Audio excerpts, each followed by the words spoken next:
मेरे प्यारे दोस्तों, भाइयों और बहनों, आप सबका राधा कृष्ण भक्ति ज्ञान चैनल में स्वागत है।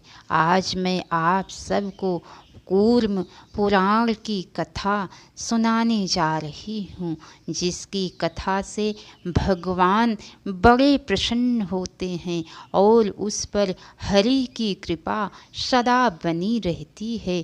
तो बोलिए लक्ष्मी नारायण विष्णु भगवान की जय। चलिए दोस्तों, आप सबको कूर्म पुराण की कथा सुनाती हूँ। श्री रोमहर्षण श्री सूत जी कहने लगे कि बद्रिकाश्रम में निवास करने वाले ऋषि नारायण नरों में उत्तम श्री नर तथा उनकी लीला प्रकट करने वाली भगवती सरस्वती को नमस्कार कर जय पुराण एवं इतिहास आदि सद्ग्रंथों का पाठ करना चाहिए। कूर्म पुराण धारण करने वाले अप्रमेय भगवान विष्णु को नमस्कार कर मैं उस उत्तम कूर्म पुराण को कहूँगा जो समस्त विश्व के मूल कारण भगवान विष्णु के द्वारा कहा गया है।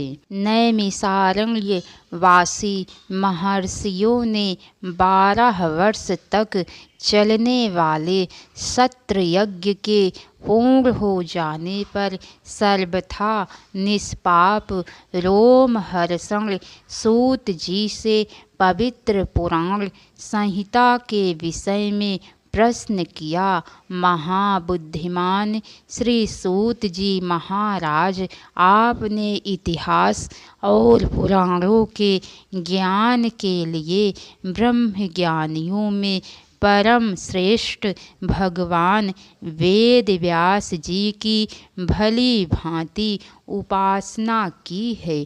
चूँकि आपके वचन से द्वैपायन भगवान वेद व्यास जी के समस्त रोम हर्षित हो गए थे, इसीलिए आप रोमहर्षण कहलाते हैं।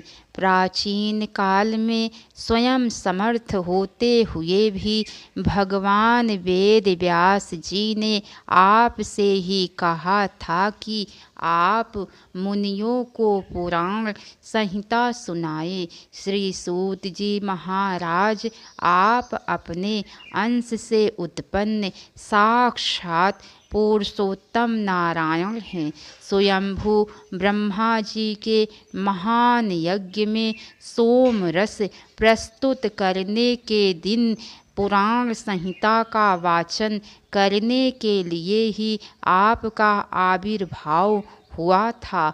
आप पुराणों के अर्थ को ठीक ठीक जानने वाले हैं, इसीलिए हम आपसे श्रेष्ठ कूर्म पुराण के विषय में पूछ रहे हैं। आप हमें वह कूर्म पुराण बतलाइए। मुनियों के वचन सुनकर पौराणिकों में श्रेष्ठ सूत जी ने देवी सत्यवती के पुत्र अपने गुरु भगवान वेद व्यास जी को मन ही मन प्रणाम कर इस प्रकार कहा।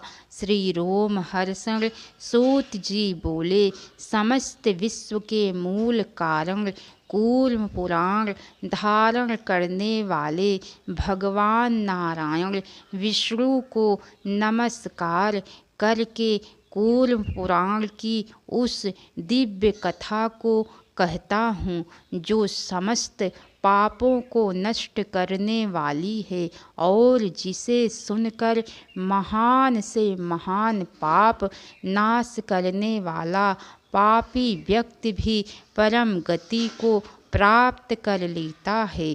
कूर्म पुराण की इस पुण्य कथा को नास्तिक व्यक्ति को भी कभी भी नहीं सुनना चाहिए। जो अत्यंत श्रद्धालु हैं, शांत हैं, धर्मात्मा हैं, ऐसे द्विजातियों को साक्षात नारायण भगवान विष्णु के द्वारा कही गई इस कूर्म पुराण की कथा को विशेष रूप से कहना चाहिए। सृष्टि, प्रलय, वंश, वंशानुचरित तथा मनवंतर, ये पुराणों के 5 लक्षण हैं। 18 पुराणों में प्रथम पुराण ब्रह्म पुराण है, द्वितीय पद्म पुराण है। इसी प्रकार क्रमशः विष्णु, शिव, भागवत, भविष्य, नारद, मार्कंडेय, अग्नि, वैवर्त, लिंग, वाराह, स्कंद, वामन, कूर्म, मत्स्य और गरुड़ पुराण है। भगवान वायु के द्वारा कहा गया 18वां पुराण ब्रह्मांड पुराण के नाम से कहा जाता है।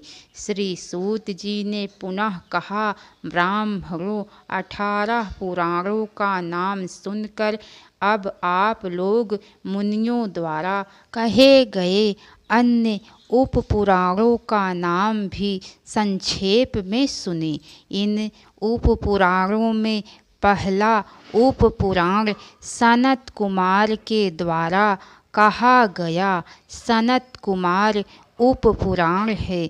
तदंतर दूसरा नरसिंह पुराण है। स्कंद कुमार के द्वारा कथित तीसरा पुराण स्कंद पुराण कहा गया है। चौथे पुराण का नाम शिव धर्म है, जो साक्षात भगवान नंदीश्वर शिव के द्वारा कहा गया है। महर्षि दुर्वासा के द्वारा कहा गया आचार्य पुराण 5वां है और छठा पुराण देवर्षि नारद के द्वारा कहा गया नारद पुराण है। इसी प्रकार 7वां कपिल, 8वां मानव और शुक्राचार्य द्वारा प्रोक्त उष्णा नामक 9वां पुराण है। 10वां ब्रह्मांड, 11वां वरुण तथा 12वां पुराण कालिका पुराण के नाम से कहा गया है। 13वां माहेश्वर पुराण, 14वां शाम्ब पुराण तथा सभी प्रकार के अर्थों से युक्त 15वां शौल पुराण है। 16वां पराशर पुराण महर्षि पराशर के द्वारा कहा गया है। 17वां मारीच पुराण है और 18वां पुराण भार्गव पुराण के नाम से कहा गया है। यह कूर्म पुराण 15वां महापुराण है, जो पुराणों में श्रेष्ठ है। संहिताओं के भेद से यह पवित्र पुराण 4 भागों में 4 संहिताओं में विभक्त है। ब्राह्मी, भगवती, शौरी तथा वैष्णवी नामक इस कूर्म पुराण की 4 पवित्र संहिताएं अर्थ, धर्म, काम और मोक्ष इस प्रकार चतुर्विध पुरुषार्थ को देने वाली कही गई है। यह ब्राह्मी संहिता है, जो चारों वेदों द्वारा अनुमोदित है। इसकी श्लोक संख्या 6000 है। हे मुनीश्वरों, इसमें धर्म, अर्थ, काम और मोक्ष का विशेष महत्व वर्णित है और इसके द्वारा श्रद्धा, भक्ति, पठन पाठन एवं श्रवण आदि से परमेश्वर ब्रह्म का ज्ञान होता है। इसमें सर्ग, प्रतिसर्ग वंश मनवंतर तथा वंशानुचरित और दिव्य एवं पूर्व प्रसंगित कथाएं भी कही गई हैं। यह पुराण संहिता शांत चित्त एवं धर्मात्मा ब्रह्मादिकों के द्वारा धारण करने योग्य है। सूत जी कहते हैं, मैं उसी पुराण संहिता का प्रवचन करूँगा जिसे प्राचीन समय में वेद व्यास जी ने कहा था। प्राचीन काल में अमृत की प्राप्ति के लिए देवताओं ने दिति के पुत्र दैत्यों और दानवों के साथ मंदर नामक पर्वत को माथनी बनाकर क्षीर सागर को मथा। उस क्षीर सागर के मंथन किए जाते समय देवताओं के कल्याण की कामना से जनार्दन भगवान विष्णु ने कूर्म रूप धारण करके उस मंदराचल को ऊपर उठाए रखा। कच्छप रूप धारण किए हुए सर्वद्रष्टा अविनाशी भगवान विष्णु को देखकर देवताओं तथा नारदादि महर्षियों ने उनकी स्तुति की। उसी समय नारायण भगवान विष्णु की प्रिया देवी श्री लक्ष्मी का आविर्भाव हुआ। उन्हें पुरुषोत्तम भगवान विष्णु ने ही ग्रहण किया।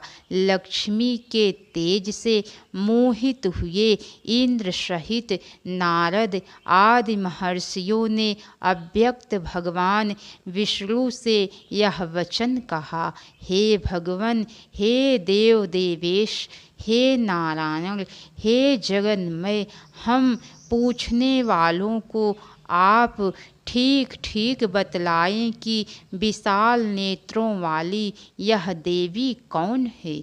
उस समय उन देवताओं तथा महर्षियों का वह वाक्य सुनकर दानवों का मर्दन करने वाले भगवान विष्णु देवी लक्ष्मी की ओर देखकर नारद और परम पवित्र महर्षियों से बोले, यह मेरी स्वरूप भूता ब्रह्म रूपणी परम शक्ति है, यही माया है, यही अनंता है और यही मेरी वह प्रिया है जिसने इस संपूर्ण जगत को मोहित कर रखा है।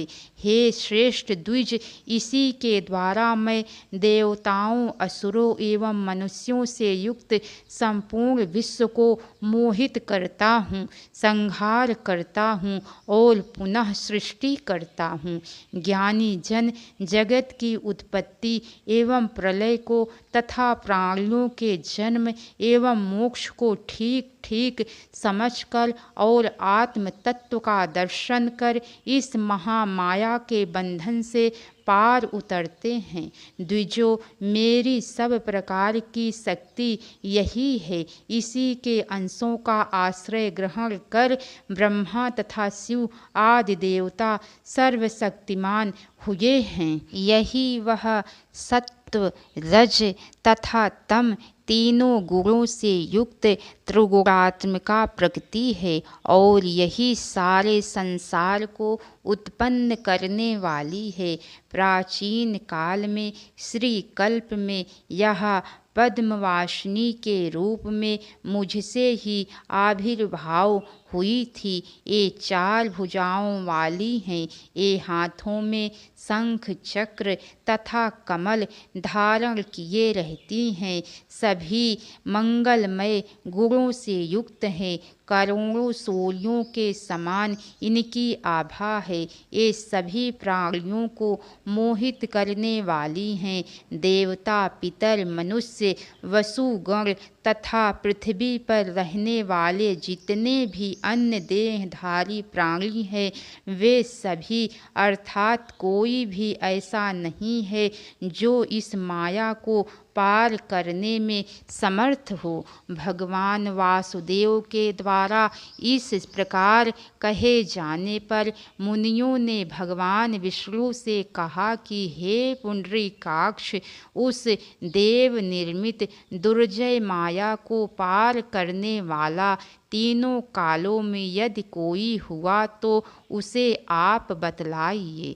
तदंतर मुनियों द्वारा पूजित भगवान ऋषिकेश ने उन मुनियों से कहा, इंद्रद्युम्न नाम का द्विजातियों में श्रेष्ठ एक ब्राह्मण था।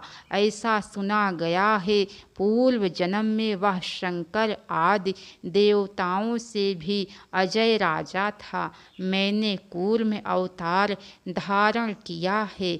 यह जानकर तथा स्वयं मेरे मुख से दिव्य पुराण संहिता को सुनकर यह राजा इंद्रद्युम्न मुनीश्वरों के सहित ब्रह्मा शिव एवं अपनी अपनी शक्तियों के साथ अन्य सभी देवताओं को भी मेरी ही शक्ति में प्रतिष्ठित समझकर मुझे देखने के लिए मेरी शरण में आया। इसके बाद मैंने कहा, हे इंद्रद्युम्न, तुम ब्राह्मण की योनि में उत्पन्न होगे। तुम्हारा इंद्रद्युम्न यह नाम प्रसिद्ध होगा और तुम अपने पूर्व जन्म का स्मरण करोगे। हे अनघ, मैं तुम्हें सभी प्राणियों तथा देवताओं के लिए भी अज्ञात एवं जो अत्यंत गूढ़ रूप से कहने योग्य है उन ज्ञान को प्रदान करूँगा। उस मेरे ज्ञान को प्राप्त कर तुम अंत समय में मुझ में ही प्रविष्ट हो जाओगे और अपने ही अंश से दूसरे रूप में तुम पृथ्वी पर शांति पूर्वक रहो। वैवस्वत मनवंतर के व्यतीत हो जाने पर तुम अभिष्ट कार्य के लिए मुझ में ही प्रविष्ट हो जाओगे। भगवान ने पुनः कहा, मुनि श्रेष्ठों, मुझे प्रणाम कर वह राजा अपनी नगरी में गया और पृथ्वी का पालन पोषण करने लगा। यथा समय मृत्यु होने पर वह मेरे स्थान श्वेतद्वीप को प्राप्त हुआ और वहाँ मेरे साथ योगियों के लिए भी अलभ्य दिव्य वैष्णव भोगों को भोग कर पुनः मेरी ही आज्ञा से ब्राह्मण कुल में उत्पन्न हुआ, जिसमें अनीश्वर गुण स्वरूप वाली विद्या एवं अविद्या ये दोनों प्रतिष्ठित हैं तथा जिसे ज्ञानी जन पर ब्रह्म के नाम से जानते हैं। उस वासुदेव नाम वाले मुझे जानकर इंद्रद्युम्न ने व्रत, उपवास, नियम, होम तथा ब्राह्मणों की संतुष्टि आदि उपायों द्वारा सभी प्राणियों के एकमात्र आश्रय परमेश्वरी की आराधना वह उन्हीं की मंगल कामना करते हुए उन्हीं को नमस्कार करता था। उनमें ही उसकी अनन्य निष्ठा थी तथा वह उन्हीं के आश्रित होकर योगियों के हृदय प्रदेश में विराजमान रहने वाले महादेव की आराधना करने लगा। उसके इसी प्रकार आराधना करते हुए एक दिन वैष्णवी शक्ति ने भगवान विष्णु से प्रादुर्भूत दिव्य रूप उसे दिखलाया। भगवान विष्णु की प्रिया देवी विष्णु प्रिया का दर्शन कर उसने सिर झुकाकर विनीत भाव से उन्हें प्रणाम किया और विविध स्तुतियों के द्वारा उनकी स्तुति कर हाथ जोड़ कर कहा। इंद्रद्युम्न ने कहा, हे वैष्णो चिन्हों वाली, मंगलमयी तथा विशाल नेत्रों वाली हे देवी, आप कौन हैं? आपका जो यथार्थ स्वरूप हो उसे इस समय मुझे बतलाइए। इंद्रद्युम्न के वचन सुनकर अत्यंत सुप्रसन्ना सुमंगला वह देवी विष्णु का स्मरण कर उस प्रिय ब्राह्मण से हंसती हुई बोली, मैं उन विष्णु की प्रकृति स्वरूपा परामाया हूँ। मुझ अद्वितीय नारायण स्वरूपा नारायणी को मुनि तथा इंद्र आदि देवता भी नहीं देख पाते हैं। सूक्ष्म विचार करने पर मुझ में और नारायण में कोई भेद नहीं दिखता। मैं उनकी प्रकृति रूपा हूँ। वे विष्णु पर ब्रह्म हैं, परमेश्वर हैं। समस्त भूत प्राणियों के आश्रयभूत उन परमेश्वरी के जो ज्ञान योग अथवा कर्म योग द्वारा यहाँ आराधना करते हैं, ऐसे भक्तों पर मेरा कोई वश नहीं चलता। अतः तुम कर्म योग का आश्रय लेते हुए ज्ञान के द्वारा उन आदि और अंत से रहित अनंत भगवान विष्णु की आराधना करो, इससे तुम मोक्ष को प्राप्त करोगे। ऐसा कहे जाने पर अत्यंत बुद्धिमान मुनि श्रेष्ठ उस इंद्रद्युम्न ने देवी को विनय पूर्वक प्रणाम किया और हाथ जोड़कर पुनः कहा, हे परमेश्वरी देवी, शाश्वत अखंड तथा अच्युत सबके स्वामी उन भगवान को किस प्रकार जाना जा सकता है, यह मुझे बतलाइए। ब्राह्मण इंद्रद्युम्न के द्वारा इस प्रकार कहे जाने पर कमल में निवास करने वाली देवी ने उस मुनि से कहा, साक्षात नारायण ही तुम्हें वह ज्ञान प्रदान करेंगे। तदंतर प्रणाम कर रहे उस मुनि इंद्रद्युम्न को अपने दोनों हाथों से भली भांति स्पर्श कर वे देवी परात्पर विष्णु का स्मरण करती हुई वहीं अंतर ध्यान हो गई। इंद्रद्युम्न ने भी शरणागत के दुखों को सर्वथा दूर कर देने वाले ऋषिकेश भगवान नारायण का दर्शन करने के लिए दीर्घकालीन समाधि में निरत होकर आराधना करने लगा। तत्पश्चात बहुत समय व्यतीत जाने पर पीताम्बरधारी जगन मूर्ति महायोगी भगवान नारायण उसके सामने स्वयं प्रकट हो गए। अविनाशी परमात्मा भगवान विष्णु को आया हुआ देखकर घुटनों के बल पृथ्वी पर स्थित होकर वह गरुड़ ध्वज देव की स्तुति करने लगा। इंद्रद्युम्न ने कहा, हे यज्ञों के स्वामी अच्युत गोविंद माधव अनंत केशव कृष्ण विष्णु तथा ऋषिकेश, आप विश्वात्मा को नमस्कार है। पुराण पुरुष विश्वमूर्ति हे हरि, आप सृष्टि स्थिति तथा प्रलय के मूल कारण हैं। आप अनंत शक्ति संपन्न हैं। आपको नमस्कार है। आप निर्गुण स्वरूप है, निष्कल एवं बिलात्मा है। आपको नमस्कार है। हे विश्वरूप पुरुष, आपको नमस्कार है। विश्व की योनि वासुदेव भगवान विष्णु को नमस्कार है। आप आदि मध्य तथा अंत से रहित ज्ञान द्वारा जानने योग्य हैं। आपको नमस्कार है। निर्विकार तथा प्रपंच रहित आपको नमस्कार है। भेद अभेद से रहित आनंद स्वरूप आपको नमस्कार है। संसार सागर से पार उतारने वाले शांत स्वरूप आपको नमस्कार है। शुद्धात्मा आपको नमस्कार है। आप अनंत मूर्ति वाले हैं, अमूर्त हैं, आपको बार बार नमस्कार है। आप परमार्थ रूप हैं, आपको नमस्कार है। आप माया से अतीत हैं, आपको नमस्कार है। ईसों के भी ईश आपको नमस्कार है। परमात्मा परब्रह्म स्वरूप आपको नमस्कार है। अत्यंत सूक्ष्म रूप आपको नमस्कार है।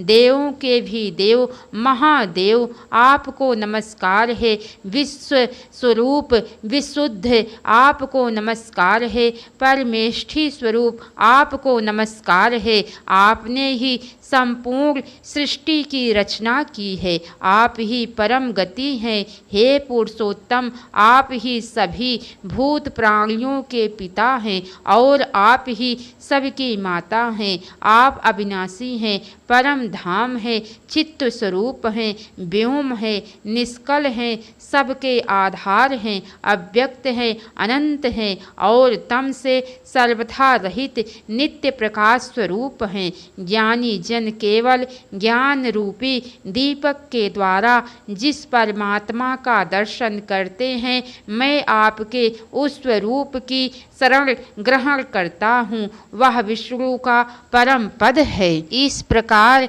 स्तुति करते हुए इंद्रदुम्न का सभी प्राणियों के आत्म स्वरूप भूत भगवान विष्णु ने अपने दोनों हाथों से किंचित मुस्कुराते हुए स्पर्श किया। भगवान विष्णु के द्वारा स्पर्श करते ही मुनि श्रेष्ठ इंद्रदुम्न को उन भगवान की कृपा से परम तत्व का यथार्थ ज्ञान प्राप्त हो गया। इसके बाद अत्यंत प्रसन्न मन से इंद्रदुम्न ने प्रफुल्लित कमल के समान नेत्रों वाले पीताम्बरधारी अच्युत भगवान जनार्दन को प्रणाम कर कहा, हे पुरुषोत्तम, आपकी कृपा से मुझे परमानंद की प्राप्ति कराने वाला एकमात्र ब्रह्म संबंधी संदेह रहित ज्ञान प्राप्त हो गया है।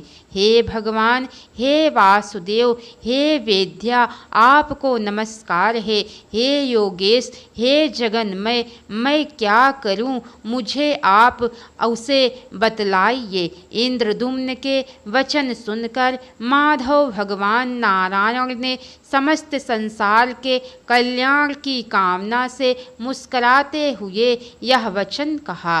भगवान बोले कि हे इंद्रदुम्न, वर्ण एवं आश्रम धर्म का पालन करने वाले व्यक्तियों को चाहिए कि वे ज्ञान एवं भक्ति योग द्वारा भगवान महेश्वर की पूजा करें। अन्य साधन से नहीं, मोक्षार्थी को चाहिए कि उस परम तत्व विभूति एवं कार्य कारण रूप को ठीक ठीक जानकर साथ ही मेरी प्रवृत्ति को समझकर ईश्वर की उपासना करे। सभी प्रकार की आसक्तियों का सर्वथा परित्याग कर इस संसार को माया रूप जानकर अपने में अद्वैत की भावना करे। ऐसा करने से इंद्रदुम्न तुम परमेश्वर का दर्शन करोगे। ब्राह्मण इंद्रदुम्न 3 प्रकार की भावनाएं कही गई हैं, उन्हें मैं बताता हूँ, तुम सुनो। उन तीनों में से पहली भावना है मदुषा अर्थात मेरे सगुण स्वरूप की भावना। दूसरी है व्यक्त संश्रया अर्थात भगवान का जो विराट स्वरूप है उसका आश्रय ग्रहण कर उपासना की भावना। और तीसरी जो भावना है उसे ब्राह्मी अर्थात ब्रह्म ज्ञान विषयक भावना जानना चाहिए। चाहिए। यह तीसरी भावना गुणातीत है। गुणातीत रूप में ब्रह्मा की उपासना ही ब्राह्मी भावना है। विद्वान व्यक्ति को चाहिए कि इन तीनों में से किसी भी भावना का आश्रय ग्रहण कर उपासना करे। जो असमर्थ व्यक्ति हैं उसे चाहिए कि वह प्रथम भावना अर्थात वैष्णवी भावना का अवलंबन ग्रहण करे, ऐसा वेद का मत है। इसीलिए इंद्रद्युम्न तुम समस्त प्रयत्नों के द्वारा संपूर्ण संसार के स्वामी भगवान विष्णु की आराधना करो, उनमें ही निष्ठा रखो और उन्हीं का आश्रय ग्रहण कर उन्हीं के शरण हो जाओ। इससे तुम मोक्ष प्राप्त करोगे। इंद्रद्युम्न बोले कि हे जनार्दन, वह परात्पर तत्व क्या है, विभूति क्या है, कार्य क्या है और कारण क्या है, आप कौन हैं और आपकी प्रवृत्ति क्या है। श्री भगवान बोले कि वह पर से परतर तत्व एकमात्र अखंड पर ब्रह्म ही है। वह नित्य आनंद रूप है, स्वयं प्रकाशमान है, अविनाशी है और तम अंधकार से सर्वथा परे है। उस परमात्मा का जो नित्य रहने वाला ऐश्वर्य है वही विभूति नाम से कहा जाता है। यह संसार ही परमात्मा का कार्य रूप है और अविनाशी विशुद्ध अव्यक्त तत्व ही इस संसार का कारण रूप है। मैं ही समस्त प्राणियों में रहने वाला अंतर्यामी ईश्वर हूँ। सृष्टि पालन और संहार ही मेरी प्रवृत्ति कही गई है।